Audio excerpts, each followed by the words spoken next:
Témoignages, invités, experts. Tout ce que vous avez toujours voulu savoir sur le côté obscur de la vie. Mais pour ouvrir ce bal, celui de l'étrange, Jonathan Ginet, fondateur depuis 2007 du réseau national des orbes. Ensemble, nous allons essayer de comprendre et de les photographier. Et vous aussi, chez vous, on va vous expliquer comment faire. Bonsoir Jonathan. Bonsoir. Ça va bien? Très bien, merci de nous recevoir. Ouais, c'est un vrai plaisir. Alors, il faut vous dire une chose, c'est que ça fait 1 heure que Jonathan est arrivé avec Annie, une amie à lui. Il n'arrête pas de photographier. On a l'impression d'être à Cannes. Vous voyez, je monte les marches.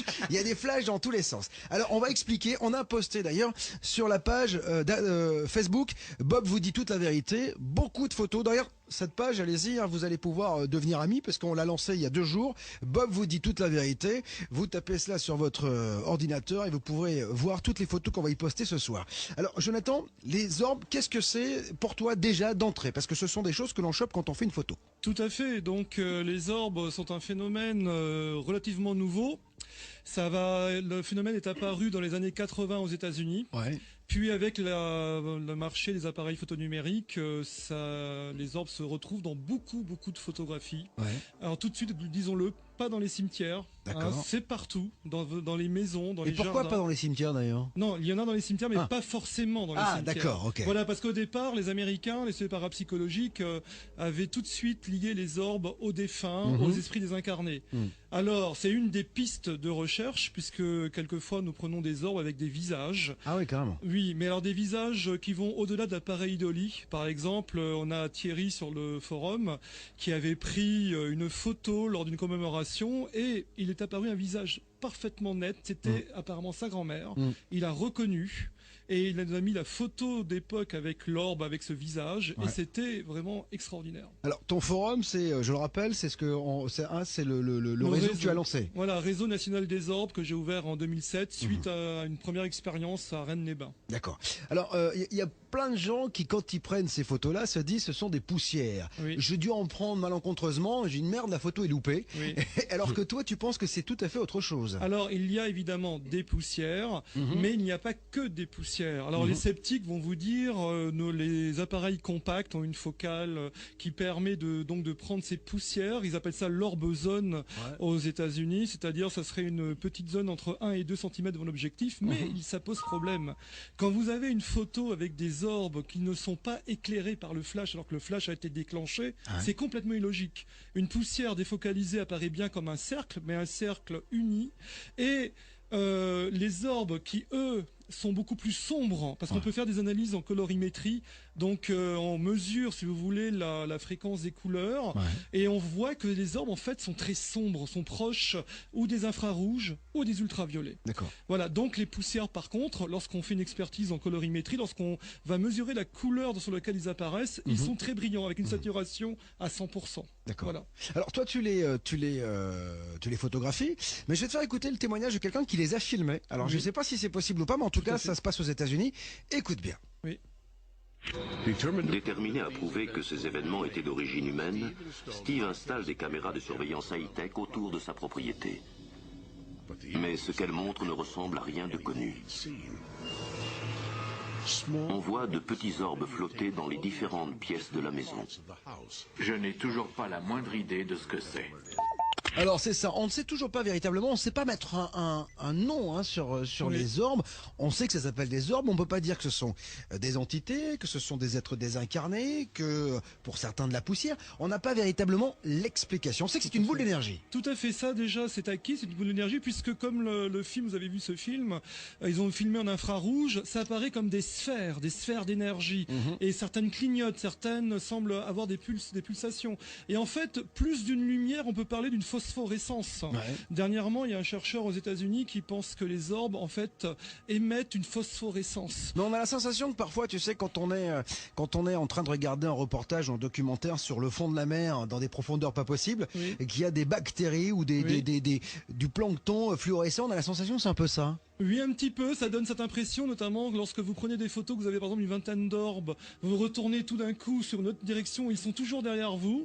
Ça donne l'impression de bandes de poissons qui se déplacent. D'ailleurs, il y a un chercheur américain en 50 qui s'appelle James Trevor Constable qui avait parlé de skyfish, des poissons du ciel pour parler des orbes. D'accord. Alors, On va expliquer aux auditeurs qui nous écoutent comment faire. Si vous avez un appareil photo numérique, il faut absolument que ce soit numérique. Hein. Alors numérique ou argentique, ça marche aussi, mais beaucoup moins. Ouais, puis le temps qu'on développe la photo, c'est voilà. pas gagné. Voilà. L'émission sera terminée. Exactement. Alors, pour voir ce que vous allez peut-être photographier chez vous, allez sur la page Facebook. Bob vous dit toute la vérité. On en a posté celle que Jonathan et Annie, son ami, ont photographié. C'est assez déroutant parce que il y a Annie qui est en train de prendre une photo. Il y a 3 points bien distincts sur la page Facebook. Bob vous dit toute la vérité. Et même au-dessus de Mathieu qui joue de la musique, parce qu'il semblerait qu'en fait que les orbes aiment la musique. Tout à fait, c'est très étonnant. Lorsqu'il y a un concert, par exemple, de musique, il y a beaucoup d'orbes. Lorsqu'il y a des personnes qui jouent d'un instrument chez eux, ils ont des orbes également. Donc apparemment, ce phénomène est attiré par les harmoniques, en tout cas. En même temps, il faut bien jouer de la musique, hein, parce que si vous êtes très mauvais, à mon avis, elle fuit. C'est J'ai eu qu'une orbes, moi. Oui, toi, j'ai remarqué que le concert, c'était pas génial. Une orbes, hein, simplement. Voilà. Alors, Jonathan, j'imagine que beaucoup vont tenter l'expérience à la maison. Vous avez un appareil photo numérique à portée de main, donc déclenchez-le. Oui. Regardez bien qu'il y ait des piles, ou en tout cas que la batterie soit pleine, parce que on va vous permettre. Et d'ailleurs, ce qui serait sympa, c'est que vous nous les envoyez sur bob@adofm.fr pour voir si on les a chopés. D'ailleurs, Jonathan pourra vous dire si oui ou non ce sont des orbes. Oui. Alors, comment on fait? Alors je vous propose de faire l'expérience suivante avec tous les auditeurs. Vous allez vous concentrer, penser, visualiser des orbes en vous. Et lorsque vous sentez le feeling arriver, vous prenez votre photo chez vous, au flash. Ou alors, si vous êtes dans des jardins, n'hésitez pas à sortir dans le jardin, à prendre des photos dans le jardin, du ciel, et regarder les résultats. Mais pour ça, je vous propose qu'on se concentre. D'accord. Un petit peu, on va tous visualiser des orbes. On ferme les yeux quelques instants. Vous imaginez cette sphère en vous. D'accord, donc là il y a un peu de méditation en fait, hein. C'est-à-dire Voilà. qu'il faut être concentré, Voilà. il faut les faire venir, ça veut dire que tu les fais venir en fait un peu. On les fait venir, c'est-à-dire en fait les orbes ont une dimension parapsychologique très probablement, c'est-à-dire une interaction entre l'esprit humain et le phénomène, c'est pratiquement certain. D'accord. Donc là, l'énergie que nous on dégage, l'énergie qu'elle dégage, il y a un Voilà. peu, il y a un peu de Il y a communication. une interaction, il y a un effet, comme on disait, un effet psy, hein, comme on dit en parapsychologie, c'est Ouais. certain. Donc si vous avez photographié, une fois que vous êtes bien concentré, donc on peut déclencher mais on peut déclencher n'importe quand, Voilà, n'importe au quand. moment où le feeling arrive, lorsque la personne pense que c'est arrivé, il faut y aller. D'accord. Comme tout à l'heure, je l'ai fait tout à l'heure, et on a eu un orbe. Hein, au D'accord. moment- Ouais, c'est vrai. Alors ce qui est assez marrant, c'est que c'est souvent rond. Oui. Alors, et pourquoi? Il y a une signification à ça ou Alors pas? une signification, là, bon ça on va laisser ça aux symbolistes, mais au niveau des phénomènes, en fait c'est pas des ronds, hein, ce sont des sphères, puisque la vidéo permet de les visualiser parfaitement. Et on a aussi des orbes, par exemple, qui sont éloignés, on en a pris en photo dans des flammes de cheminée, par exemple, oui. Et on voit que les flammes se lovent autour de l'orbe de manière sphérique. On voit que c'est sphérique, qu'il y a du volume. Ils ne sont pas tous ronds, cela étant dit. Et il y a aussi des sortes de patates, il y a des ovoïdes, des formes d'œufs. Il y a beaucoup de formes, mais la plupart sont ronds, sont bleus ou verts. D'accord. Pour Alors, la plupart. il y a aussi quelque chose. Alors, je sais pas si c'est des orbes. On voit parfois de la brume aussi. Oui. Ça aussi, c'est. Alors ça c'est la partie, je dirais, extrêmement bizarre.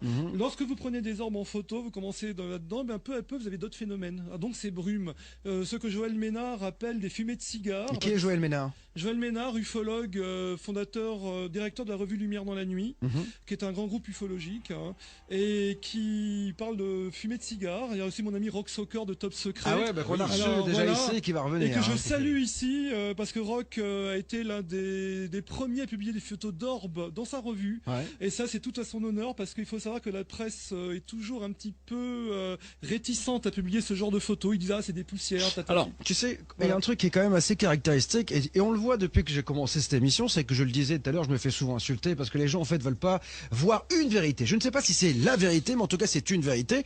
Et d'ailleurs c'est pour ça que je dis toujours, je vous laisse le libre arbitre. C'est-à-dire qu'en fait moi j'expose et vous disposez. Mais alors ce qui est assez marrant, c'est que quand on va aux États-Unis ou au Canada, ils sont vachement plus ouverts à ce type de manifestation. C'est normal. La culture anglo-saxonne a toujours été, a toujours eu un penchant vers les fées, vers les fantômes, vers les vampires. Tout ce qu'on appelle le fairies vient des États-Unis et d'Angleterre. Donc c'est D'accord. tout à fait normal. Ils sont plus ouverts que nous là-dessus. Nous, on a une tradition cartésienne, latine, renfermée sur nous-mêmes. Est-ce Voilà. qu'il y a des pays justement où il y a plus d'orbes que d'autres? Non, ça non. Là, il y en a vraiment partout. On peut en voir partout. Et même quelquefois dans la presse. Là, pas plus tard que hier, j'ai vu dans un quotidien, je sais plus dans quoi d'ailleurs, il y avait un orbe dans la photo du journaliste. C'était assez amusant à voir. D'accord. Et j'imagine que des photographes ont tenté de percer ce mystère. J'imagine que des pros, parce qu'aujourd'hui, on est capable de déceler une photo truquée. C'est-à-dire de savoir, il y a des organismes qui veulent dire cette photo est authentique. D'ailleurs, souvent, ça passe par la police, quand il y a des fakes, ce qu'on appelle des faux. Donc ils travaillent dessus, ils vont dire non, elle est authentique. J'imagine que ces photographes ont tenté de découvrir la face cachée du mystère, et il n'y a pas de solution. Alors, je vais vous le dire, les photographes professionnels s'en fichent complètement. Eux, ils sont agacés par ça. Parce que bon, avec les réflexes, eux, ils ont des réflexes professionnels, Nikon et autres, et ils ont ces orbes, et alors ça les ennuie. Parce que voilà, il faut un reportage, pour vous faire sourire la reine d'Angleterre, v'lan un orbe. Alors ça fait désordre, Voilà, ça fait désordre. Alors ils se sont plaints. Il y a eu des journalistes qui ont écrit au Japon à des firmes de photographes, de constructeurs, pour dire voilà comment ça se fait. Et qu'est-ce qu'ils ont fait les constructeurs? Eh bien, ils ont mis des filtres devant les capteurs CCD, Exmor, CMOS, etc., qui sont censés filtrer les infrarouges. Et oui, donc, mais ils savent pas ce que c'est. Pourquoi ils essaient de fabriquer des filtres? C'est ça qui est incroyable. C'est-à-dire, ce sont des parasites pour les photographes professionnels. Eux, le paranormal, c'est pas leur problème. Eux, ils veulent faire leur métier. Moi, je comprends bien. Et avoir ces taches, on peut appeler ça des taches sur les photos, c'est pas bon. C'est pas bon du tout. Alors, tu me disais tout à l'heure que l'un de tes fans, en tout cas, avait mis sur ton blog une photo avec une orbs qui représentait le visage de sa grand-mère. Oui, c'est Thierry, que je salue ici s'il nous écoute. Oh, j'imagine. Mais en tout cas, c'est souvent ça quand même qu'on voit apparaître le visage de quelqu'un, parce que ça dépasse encore. C'est encore une autre hypothèse. En fait. Alors je vais vous le dire, les orbes à visage, les vrais orbes à visage sont peu nombreux. Alors on peut en voir. Tu vois, Mathieu, toi tu n'es pas une orbe. On peut voir des visages partout, même dans une tapisserie, dans des nuages. Cela dit, Annie tout à l'heure qui était accompagnée nous a montré quand même une orbe qu'elle avait pris dans le studio. C'est super rond, et quand on veut voir un visage, on voit un visage. C'est-à-dire qu'il y a aussi ça. On est d'accord. Oui. Mais moi je parle que lorsque c'est au-delà des apparences, lorsque là le visage est parfaitement formé. Voilà. Et là pour Thierry, on voyait les cheveux de la grand-mère, le visage d'une dame émaciée d'un certain âge. C'était assez extraordinaire. On a aussi une autre dame qui habite vers Montpellier, qui avait pris, alors là c'est très étrange, son fiancé était mort dans un accident, elle faisait une petite prière, elle a pris une photo de l'endroit où vivait son compagnon, et elle a eu un orbe avec le visage de son compagnon. Et là, c'était pas un effet de pareidolie, c'est-à-dire où tout le monde n'est pas d'accord, c'était vraiment un visage pratiquement comme une vieille photo qui serait passée, vous voyez. C'est étonnant. Ah bah ça c'est étonnant depuis, bon elle est en HP, donc parce que quand même voir le visage de quelqu'un qu'on en a perdu dans un orbe, ça doit être assez déroutant. C'est déroutant. Voilà, on va rappeler l'expérience pour ceux qui chez eux ont envie de photographier des orbes. Alors quelles que soient vos croyances, ça dépasse tout, c'est-à-dire que ce sont des choses, en fait, il faut avoir un appareil photo numérique et tenter de les photographier, c'est assez sympa. Ce qui serait cool, c'est que vous le fassiez chez vous, que vous m'envoyez bien sûr la photo sur bob@adofm.fr. On réexplique comment on fait, vite fait. Alors très vite fait, prenez votre appareil photo, vous n'hésitez pas, vous shootez, jusqu'à ce que vous aperceviez ce phénomène sur vos photographies. Ça va arriver très vite. Donc n'hésitez pas à faire des séquences pour le plaisir, vous allez voir, c'est assez impressionnant. On peut en faire des centaines de photos jusqu'à ce qu'on voit apparaître quelque chose, parce qu'à un moment donné, quoi qu'il arrive, on l'a vu tout à l'heure ici, on arrive à voir sur une photo ou sur plusieurs photos. L'APN sert d'explorateur, c'est un L'APN, c'est appareil photo numérique. Voilà, appareil photo numérique sert vraiment de scanner de l'invisible, on peut le dire. D'accord. Donc n'hésitez pas, et puis on parle des orbs également. Alors il y a orb ou orbs, les Américains disent orbs. Jonathan Ginet, lui, est avec nous, il est fondateur depuis 2007 du réseau national des orbs. Combien de personnes sont attirées par ça, Jonathan ? Je dirais beaucoup, c'est-à-dire je dirais plusieurs milliers de personnes, on va dire dans le grand public. Et parmi les passionnés, on va dire, je dirais 500, 600 personnes à peu près. D'accord, qui travaillent continuellement dessus, qui essaient de comprendre. Alors, qui travaillent continuellement dessus, non, on va dire 80. Moi, dans mon groupe, on est une 80 personnes à venir régulièrement consulter les posts. Et on est une quarantaine qui, là, tous les jours, travaillons dessus. D'accord, alors. Tous les jours. Je rappelle pour ceux qui ne savent pas ce que c'est, des orbes, c'est tout ça. simplement, en fait, vous savez, quand vous prenez votre appareil photo numérique et que vous voyez sur la photo des ronds, souvent des ronds d'ailleurs, à droite ou à gauche de la personne que vous venez de photographier ou du lieu que vous avez photographié. Et on ne sait pas ce que c'est véritablement. On pense que ce sont des boules d'énergie. Certains pensent que ce sont des entités. Justement, qu'est-ce que tu penses de ça, toi? Est-ce que tu t'es rapproché de gens qui étaient médiums, oui, qui tentaient également de trouver ce côté entité? Tout à fait. Donc, on a travaillé avec l'IFRES, qui est un groupe de spirit expérimentaux, et qui ont des résultats avec une machine qui s'appelle le module, et qui ont des visages d'entités. Et on a rapproché certains de nos orbes obtenus avec des APN, avec des appareils photo numériques, et leurs résultats. Et on est tombé d'accord pour dire qu'une partie du phénomène, un phénomène pluriel, concerne bien des entités. C'est certain aussi. Mais alors, tu sais que à chaque fois qu'on fait venir un médium ici ou un passeur d'âme, etc., il nous dit quand même que lorsqu'il y a une entité dans un studio, d'ailleurs, je vous rappelle, si vous n'étiez pas là hier, que Jean Didier, un médium, était ici et il a fait avec le pendule, il a essayé de nettoyer le studio et il nous a expliqué qu'il y avait bien évidemment une entité ici, qu'elle n'était pas négative. Ça rejoint d'ailleurs la séance de spiritisme que nous avons faite la semaine dernière avec une médium aussi qui nous disait, bon, il y a une entité, il y en a des négatives, mais en tout cas l'entité positive vous protège. Et il nous disait quand même que l'une des manifestations qui revenait souvent lorsqu'une entité apparaissait, c'est le côté froid. Est-ce que toi, quand tu as pris des photos dans des lieux, tu as ressenti parfois ce côté un peu souffle, froid, courant d'air? Je vous apporte un témoignage. En 2008, je faisais des expériences avec mes appareils photo dans une cave parisienne qui date du 19e siècle. Écoutez, j'ai senti effectivement une fraîcheur dans l'endroit. Bon, c'est normal, c'est une cave, on va dire. Mais j'avais une montre mécanique de plongée des années 70 en parfait état. Écoutez, au moment que j'ai pris ma photo, on va dire une seconde après, je sens quelque chose qui colle. La montre s'était déboîtée, le joint en caoutchouc avait fondu et aucune explication, je ne sentais aucune chaleur, rien. Pourtant, il y avait une impression de froid. J'ai porté cette montre chez un bijoutier, il m'a dit, monsieur, avez-vous vu, cette montre a-t-elle été mise dans un four à micro-ondes? J'ai dit non, évidemment. Donc, c'est le seul exemple que j'ai, moi, vécu, où il y a eu une interaction probable entre le phénomène des orbes et une sensation physique de froid et une montre qui a été donc abîmée donc par un rayonnement calorifique. Il y a une preuve en tout cas de changement de température. On va dire une preuve, être prudent, on va dire qu'il y a un constat, parce qu'une preuve, parce que ça on pourra toujours dire, mais non, il y a d'autres explications, ou monsieur vous racontez n'importe quoi. Disons qu'on a constaté qu'il y avait cette montre qui avait effectivement bougé, et qui avait été chauffée. C'est très étrange. Ah oui, c'est très étrange. Sans sensation de brûlure sur moi. Oui, c'est ça qui est aussi déroutant. Est-ce que tu as déjà eu peur lorsque tu as pris des orbes en photo? Non, pas du tout. D'abord, le phénomène pour moi est neutre. J'évite de penser quand je prends des photos en bien, en mal. Est-ce que le phénomène est négatif ou positif? Moi, je pense qu'il est plutôt positif. C'est très rare d'avoir des orbes négatifs. Et puis en plus, il y en a tellement. Si c'était négatif, je pense qu'il y aurait beaucoup de problèmes. D'accord.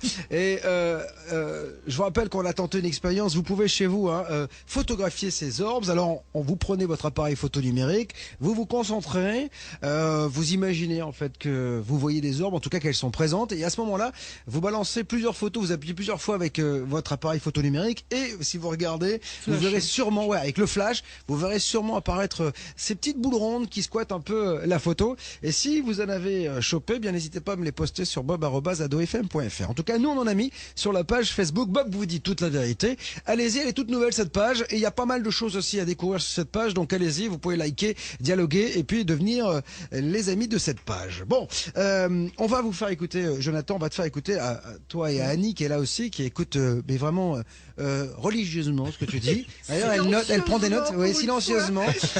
Annie est venue avec toi, donc elle écoute, elle prend des notes, et elle te dit c'est bien ou c'est pas bien. Alors, on va te faire écouter le docteur Michael Coates, et lui, quand il est chez lui, quand il travaille là-dessus, il se sent observé. Écoute bien. Quand je suis ici la nuit, j'ai presque l'impression d'être observé, qu'il y a d'autres personnes ou une autre énergie autour de moi. C'est une sensation de supraconscience et de puissance de l'énergie. Voilà. Est-ce que ça t'arrive aussi de te dire à un moment donné, c'est vrai que quand t'es venu ici, t'as tout de suite pris ton appareil photo. Là, il paraît un peu dingue. Hein. C'est-à-dire que c'est le seul mec qui photographie. En fait, personne. C'est-à-dire qu'il photographie dans tous les sens, etc. C'est-à-dire qu'on pourrait se dire, tiens, il y a un allumé là-bas, il photographie tout le monde. Donc, non, tu photographies tout. Et en fait, c'est pas tout et n'importe quoi. C'est qu'on arrive vraiment à choper tout ça. Est-ce que tu te sens observé de temps en temps? Oui, absolument. Notamment, on a fait l'expérience tout à l'heure. Il y a une question, je répète, de feeling. On sent qu'il y a quelque chose. C'est difficile à définir avec des mots. Et là, il faut shooter. D'accord. Et il y a quelque chose. J'ai un ami qui est à Reims. Alors lui, il les voit systématiquement. D'accord. Et il associe ça, lui. Est-ce que justement ceux qui ont un médium, qui ont un don de médiumnité, n'y ressemblent pas plus ou peuvent pas plus les photographier? Honnêtement, je ne pense pas. D'accord. Donc c'est ça qui est. C'est ça qui est intéressant en même temps. Tout le monde peut le faire. Tout le monde peut le faire. C'est à la portée de tous. Et lui, il les voit tout le temps. Alors lui, c'est différent. Lui, il les voit tout le temps. C'est un monsieur qui a une expérience avec les ovnis. Et pour lui, il identifie ce qu'il voit à des ovnis. D'accord. On a enquêté chez lui 4 fois. D'accord. C'est très très étonnant. Et lui, il vous dit, là, c'est là. Vous prenez votre appareil photo et vous avez ce qu'il voit. Donc, c'est-à-dire qu'en plus, il les voit à l'œil nu, lui. Lui, il les voit sans arrêt. Ah ouais. Et ça. Mais il va bien ou pas? Ah, mais il va très bien. Il va très bien. Il se porte très bien. D'accord. Mais imaginez vivre au quotidien avec ces trucs-là autour de vous. Ah oui, je vous confirme. C'est pesant. Ça va être perturbé. Voilà, non, mais tu regardes un film et les mecs qui passent devant toi, c'est un peu chiant. Vous me dérangez là. Vous me dérangez. Et donc, mais lui, physiquement, il ressent rien. Il les voit il simplement. Ressent, il a eu des brûlures. Il a eu des brûlures sur la main. Parce qu'il faut savoir que si les orbes sont de l'énergie, et on a un ami physicien que je salue ici, qui travaille au lycée Chaptal, qui pense que les orbes sont hautement énergétiques. Que si on les touche, on peut effectivement ressentir des brûlures. C'est tout à fait normal. Pour lui, c'est thermodynamique. C'est donc quelque chose de très chaud à la base. Voilà. Donc ça peut être dangereux quand même. C'est-à-dire que si jamais... Parce que nous, on les chope. Jonathan, toi tu viens de les choper en photo, mais quand on est au quotidien dans la pièce, on peut très bien passer dans un endroit où il y a une orbe et se brûler finalement. Alors c'est une hypothèse. Pour notre ami de Reims, effectivement c'est déjà arrivé. Ouais. Seulement les orbes, ils vont tellement vite, ils se déplacent à très grande vitesse apparente. Vous savez, c'est fugitif. Ils viennent et ils s'en vont tout de suite. Ouais. Et donc on n'a pas le temps, ça serait vraiment, comment dire, le diable si j'ose dire, de percuter la fois t'as pas de chance quoi. Voilà, on peut dire ça. Mais c'est arrivé, je connais des gens à qui c'est arrivé. Mais c'est des brûlures bénignes, attention. Ouais. C'est comme si on se brûlait. Oui, on n'est pas brûlé au 25e degré quand même. Donc voilà. C'est une petite piqûre. Voilà, c'est ça. Comme si c'était un peu un moustique. Ouais, un moustique ou une petite méduse, une petite. Une méduse, c'est un peu gros, mais enfin bon. Une médusette. Une médusette. Alors, petite pause musicale dans Toute la vérité ce soir, et on va retrouver Jonathan Ginet avec nous. Puis on questionnera également Annie qui est là, qui elle a carrément une armoire à orbes. Donc on vous dira ce que c'est exactement. Vous voulez photographier vos orbes, allez-y, profitez-en. Ça marche quasiment à chaque fois. Ouais. Ils sont venus ici dans le studio, ils nous ont montré tout de suite qu'il y avait des trucs qui apparaissaient sur leurs photos. Appareil photo numérique, rien de plus simple. Vas-y, Jonathan, il y a son appareil. Vous savez, ces petites méduses photographiques que l'on chope lorsque l'on fait une photo avec un appareil photo numérique. D'ailleurs, on vous a demandé de nous envoyer quelques clichés que vous aviez chopés. Il y a Inès qui m'a envoyé sur bob@adofm.fr sa photo. Alors, elle a pris une photo au Père-Lachaise. Alors, ma chérie, on a regardé, il y a rien, hein, donc à part des tombes. Bon là t'es sûr de pas être emmerdé. En tout cas là pour le moment il y a rien, aucun problème. En tout cas merci tout de même de nous avoir envoyé cette photo. 21h32. Merci de nous écouter, d'être chaque jour de plus en plus nombreux à le faire. Nous sommes avec Jonathan Ginet, fondateur en 2007 du Réseau National des Orbes. C'est un blog sur lequel tu mets beaucoup de photos. Oui. Voilà. Et alors donc c'est en fait un forum, c'est un forum. Et il y a aussi un site internet. D'accord. Voilà. Avec plein de photos. Plein de photos, plein de discussions. C'est un laboratoire d'idées pour nous. Hein. Ouais. On est ouvert à tout, à tous. À condition de respecter certaines règles, bien entendu, parce que ça peut vite délirer. Hein, voilà. Tu penses bien que dans ce domaine-là, on peut voir tout et n'importe quoi. Ouais. On essaie de suivre une ligne rationnelle. Ouais. Et vous faites des conférences de temps en temps? On fait des conférences. Vous invitez des guests, entre guillemets? On invite des guests. On a eu, en ufologie, on a eu Gildas Bordet. Ah, mais qu'on va recevoir d'ailleurs.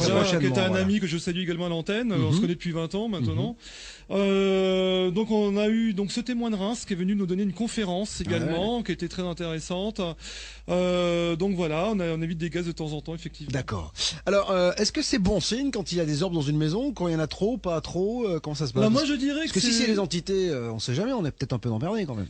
Alors évidemment, ça peut gêner. Alors moi, je connais des gens qui n'aiment pas les orbes parce qu'ils ont l'impression d'être tout le temps observés, sous la douche. C'est ce que disait tout à l'heure le docteur Michael Coates, voilà. Qui disait on se sent observé. Au petit déjeuner, etc. Alors ça, c'est une question de ressenti. Surtout au petit déjeuner, parce que moi je suis à poil presque, donc ça fait des ordres. Donc. Voilà. Alors le mieux, si les gens ne veulent pas avoir d'orbes, eh bien il faut pas prendre de photos à escient, c'est-à-dire il faut éviter. Comme ça, parce que ça, il y a des gens qui n'ont jamais d'orbes chez eux. Et ça existe aussi. Ah bon? Eh oui, ça existe. La plupart. C'est dingue parce que l'énergie il y en a partout quand même. Mais oui, alors ça veut bien dire, je le répète, qu'il y a une interaction entre l'humain et le phénomène. Du moment qu'on va y penser. Allez. Vous savez, avant, au XVIe siècle, on parlait de magie sympathique. C'est-à-dire que du moment qu'on pense à quelque chose, ça va se produire.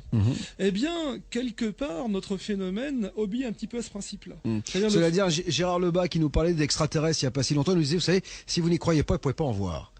C'est un peu ça, parce que mais c'est un peu ce que tu dis, c'est-à-dire qu'à un moment donné, il faut quand même se conditionner. Tu disais tout à l'heure, regardez, concentrez-vous et vous allez, voilà, c'est-à-dire qu'il faut quand même être ouvert un peu. Mais attention, n'oubliez pas qu'on passe par un instrument technologique qui est un appareil photo numérique. C'est pas que l'être humain. On va dire que l'être humain peut attirer ce phénomène, mais c'est l'appareil photo qui va faire le travail. D'accord. Notamment le capteur CCD. Alors allez voir sur la page Facebook d'Ado ou la page Bob vous dit toute la vérité. On a mis des photos concernant ces orbes justement.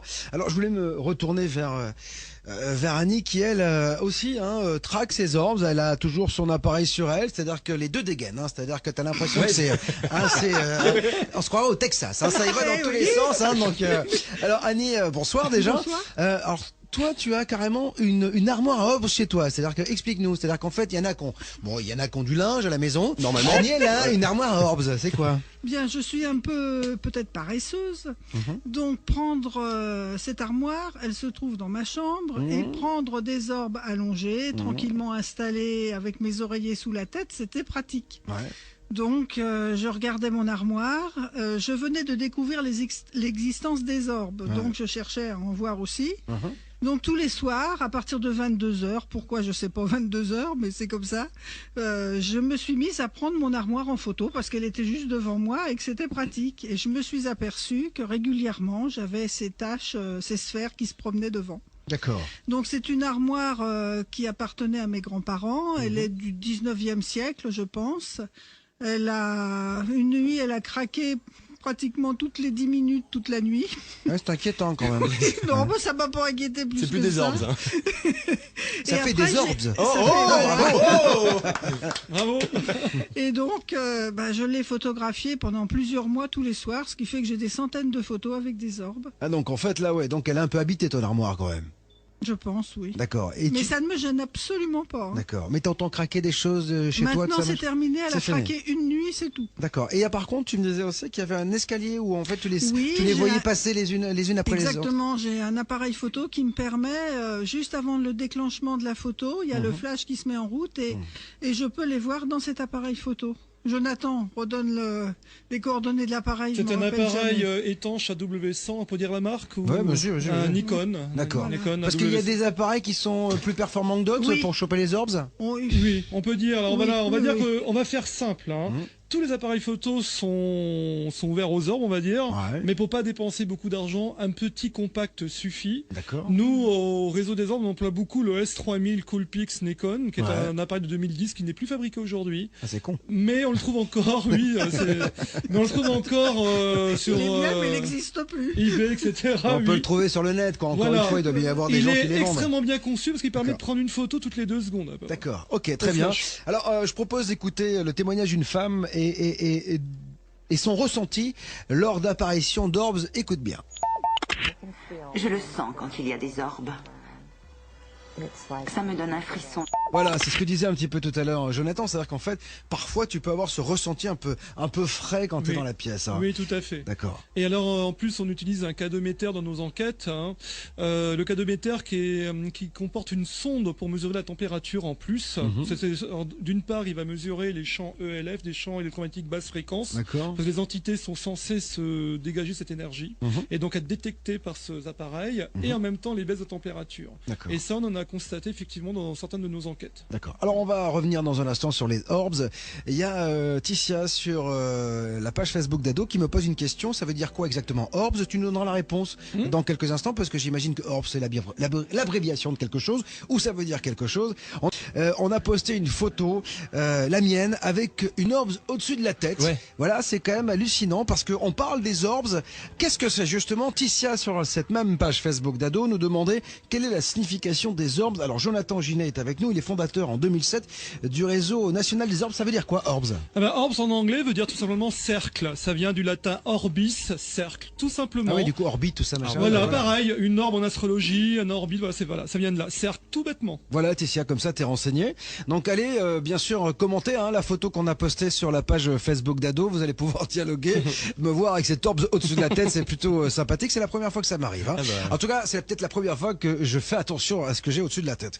Alors, on va revenir à ce qu'on disait sur les orbes. Il y a beaucoup de théories. Oui. Et tu me disais qu'il y avait aussi une théorie presque extraterrestre, en tout cas, qui avait été élaborée pour aller voir ce qui se passait ailleurs. Voilà, une théorie alternative. Les Américains, en 2005, ont élaboré des smart dust. Ouais. Ce sont des sortes de... C'est grand comme c'est une poussière, c'est de taille nanométrique. Ouais. Et c'était fait pour être balancé sur Mars. Ouais. Et c'était censé former une brume, justement, et qui parcourrait au gré des vents martiens pour tout étudier, photographier. En fait, c'était plus des sondes pour filmer. Alors, ça paraît fou, hein. Ce sont des nanotechnologies. Mais c'est quoi des nanotechnologies? Ça veut dire quoi? Eh bien, on rentre dans une dimension de l'ordre de l'atome. Ce n'est pas visible à l'œil nu. Voilà, nanotechnologie, hein.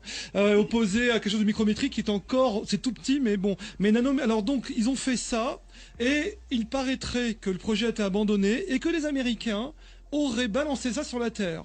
Et ce qui fait que certains qu'ils n'en ont pas assez, il faut qu'ils nous observent même avec ça. Donc voilà. Alors ils auraient balancé ça pour étudier le comportement de leur poussière intelligente, entre guillemets, au gré de notre météo dans les différents continents.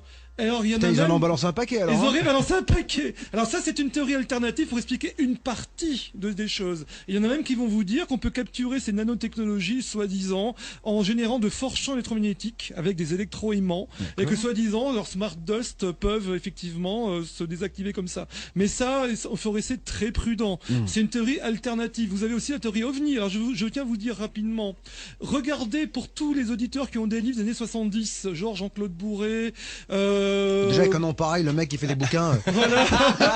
Genre Kyo, etc. Vous allez voir des photos d'OVNI qui aujourd'hui, pas toutes, mais certaines, ressembleraient à des orbes. C'est quand même intéressant. Ça veut dire qu'aujourd'hui, avec le matériel que l'on a, on pourrait plus mettre en évidence sur des bouquins de telles photos disant que ce sont des ovnis. On dirait non, c'est des orbes. Voilà, mais pour une catégorie, j'entends, une catégorie de photos, c'est-à-dire toujours ces espèces de pastilles rondes, à l'époque en noir et blanc, et qui sont identiques aux nôtres. Alors ça veut peut-être dire qu'à l'époque, ça avait déjà cette forme où le phénomène est déjà là. Il est là depuis très longtemps. Alors, tu me disais aussi que toi, tu travaillais avec plusieurs appareils, tes appareils photo numériques bien évidemment, et puis aussi un laser. Un laser, alors ça c'est pour les brumes, c'est-à-dire j'ai voulu vérifier si la brume était vraiment un corps physique. Or j'ai eu la chance après, mais il a fallu que je filme pendant 6 heures d'affilée, c'était en octobre 2011, dans les Yvelines, j'ai eu ce phénomène qui est apparu dans l'infrarouge, et le laser a donc diffusé la lumière, c'est-à-dire donc ça signifie que la masse qui passait dans le rayon, c'est vraiment quelque chose de matériel. C'est pas immatériel. Pourtant, c'est invisible. C'était pas de la respiration parce qu'en plus on avait mis notre caméra, on était à peu près à 70 mètres de la caméra, personne ne respirait autour, il y avait rien. Et le laser a vraiment donc réagi par 2 fois au passage de ce truc-là. Ce qui m'a fait dire à mon ami physicien, vos brumes là, il y a beaucoup d'humidité. Alors attention, est-ce du brouillard? Mais le problème, c'est que le brouillard, normalement, se voit, sauf l'humidité, donc il fallait mesurer les taux d'humidité, etc. Et là, pour ce coup-là, on n'avait pas d'explication du tout rationnelle d'ordre météorologique. Donc c'était pas de l'humidité, c'était pas du brouillard, c'est quelque chose qui s'est manifesté à un instant T, il était 3 heures du matin, et qui a fait donc diffuser mon laser, qui portait quand même, c'est un laser qui porte à plus de 3 km. D'accord. C'est un classe 3, c'est un gros laser, donc j'ai acheté... Moi aussi, mon gros laser, c'est un classe 3. Il va à 3 km. Il va à 3 km. Alors attention, les brumes, donc on doit bien se tenir. Donc, vas-y, excuse-moi, je t'ai coupé. Non, mais c'est marrant. Et donc, ça avait déclenché donc, tout ce phénomène-là, quoi. Voilà, tout à fait. On peut dire qu'il a eu une jouissance cosmique. Voilà, c'est ça. C'est une jouissance cosmique. Alors, il y a Inès qui m'a renvoyé une photo, car je vous rappelle que vous pouvez tenter vous aussi avec votre appareil photo numérique de photographier ces orbes. On en a posté sur la page Facebook d'Ado, sur la page Bob vous dit toute la vérité. C'est une nouvelle page sur laquelle on va pouvoir mettre plus de documents, plus de photos. On va arrêter un peu de squatter la page Facebook d'Ado. Donc vous allez pouvoir regarder les photos plus en détail. Et puis je vous ai demandé bien sûr de photographier vos orbes. Alors il y a Inès qui nous a envoyé une photo tout à l'heure du cimetière de Père-Lachaise, donc il n'y avait rien.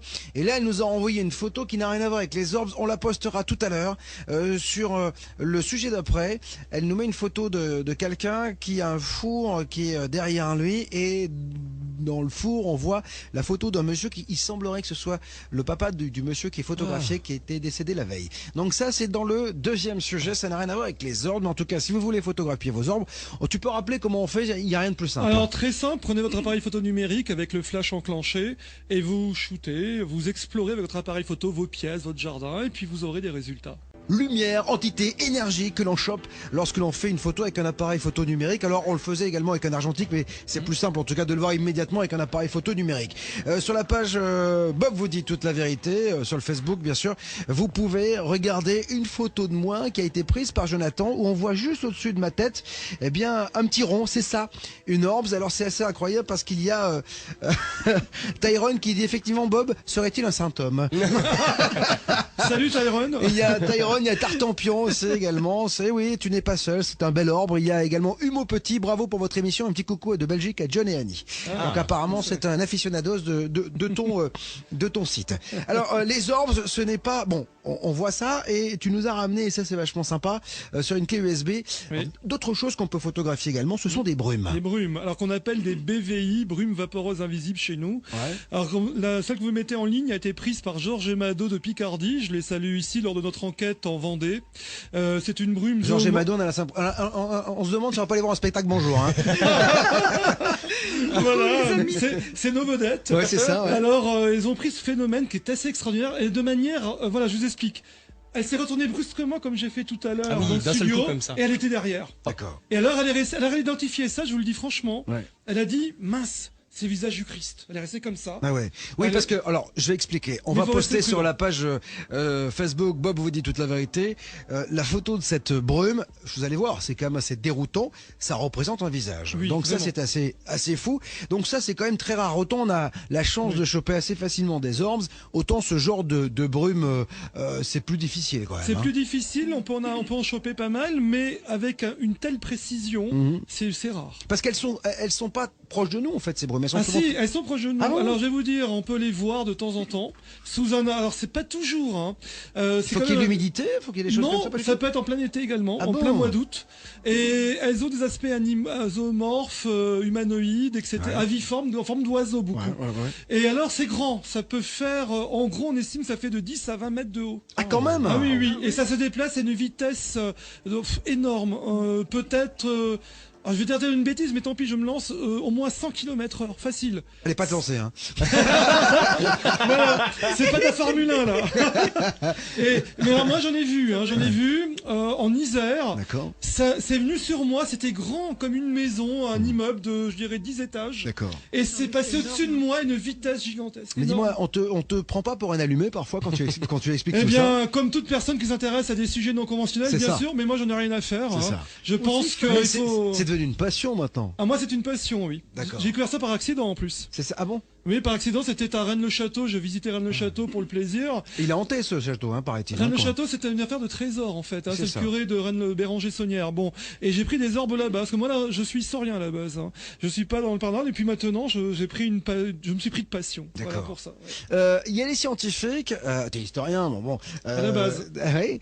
T'as des scientifiques qui participent à toutes ces recherches, qui essaient de comprendre. Alors, j'en ai exactement 3 qui participent discrètement au forum. Ouais, discrètement, Parce c'est-à-dire qu'ils osent pas, c'est ça? Non, c'est parce que leurs collègues leur tomberaient dessus. C'est ça. Justement, ils seraient dit, mais qu'est-ce que tu fous avec ces allumés pareils là Décrédibiliser, tout ça. Voilà, machin. donc ils sont obligés d'être dans l'ombre. C'est fou, ça. Mais ils nous conseillent bien. Mais pourquoi on est si rationnel en France? Pourquoi on est si cartésien? Pourquoi on n'a pas envie d'en savoir plus? C'est très simple. En France, il y a toujours l'Union rationaliste qui donne le ton à l'université. C'est une vue marxiste, matérialiste, dont le chef de file était Evry Chasman, un astrophysicien, qui aujourd'hui est décédé. Et c'est, on va dire, cette idéologie scientiste qui est toujours à l'œuvre en France, et également chez les intellectuels qui, eux, c'est de bon ton de railler un peu tout ça. Parce qu'il y a une idéologie qui vient de la Révolution française. Bon, c'est très bien la Révolution française, mais c'est un rationalisme vraiment matérialiste. C'est-à-dire, au-delà du matériel, il n'y a pas de salut, quoi. C'est-à-dire que c'est quand même fou qu'on soit obligé, dans un pays comme la France, quand on est scientifique, de se cacher, de se dire, tiens, je pense... C'est un peu comme les médecins qui se planquent quand ils vont voir un exorcisme, etc. On avait le père Brune qui était là il y a une semaine et qui nous disait, oui, en fait, ils viennent, mais c'est discrètement. C'est-à-dire qu'ils veulent pas véritablement de peur de perdre tout leur crédit, en fait. C'est pareil. Alors qu'aux États-Unis, il y a des chaires de parapsychologie, il n'y a pas de problème, c'est chez nous. D'accord. Alors, qu'est-ce qu'on peut faire donc pour avoir toutes tes coordonnées? On va les mettre bien sûr sur la page Bob vous dit toute la vérité du site d'Ado. Qu'est-ce qu'il y a sur ton site brièvement? Alors brièvement, il y a des milliers de photographies. Les personnes qui viendront voir le site pourront avoir une bonne idée de ce qui se passe. Il y a des discussions, il y a des dossiers sur tout ça, il y a des questions à l'étude. Pourquoi les orbes ont des couleurs différentes? Les orbes se situent-ils à une distance proche ou éloignée de l'objectif? Des entités, etc.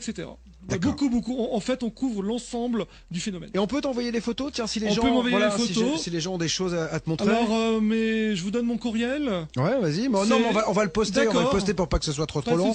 Donc, il y a pas de souci. Je voulais vous remercier parce que c'est la première fois qu'on parle si profondément des orbes. On les a un petit peu abordés une fois, mais c'était pas aussi technique et si poussé. Là, on a vu. Et puis, allez, je vous le conseille sur la page Facebook Bob vous dit toute la vérité, parce que tu nous as apporté une photo de brume et là on voit bien alors c'est peut-être, certains disent le visage du Christ. En tout cas, moi je dirais que c'est quand même un mec qui a pris un camion dans la gueule, quand même, parce que il fait flipper, en tout cas il fait un peu peur. Quoi qu'il en soit, c'est une brume, c'est-à-dire que, et c'est une vraie photo. C'est une vraie photo. Donc là, nous étions là, on était 6, dont un témoin d'OVNI qui était sur place, pour lequel nous enquêtions, et tout le monde a vu ça, et enfin on l'a vu sur photo, on n'a rien vu de nos yeux, et on est restés tous un petit peu étonnés. D'accord. Voilà. Merci Jonathan, merci Annie d'être venu. Merci. À très bientôt. Bonsoir. Continuez à faire de belles photos, puis on aura l'occasion certainement d'en reparler, d'accord? Merci beaucoup.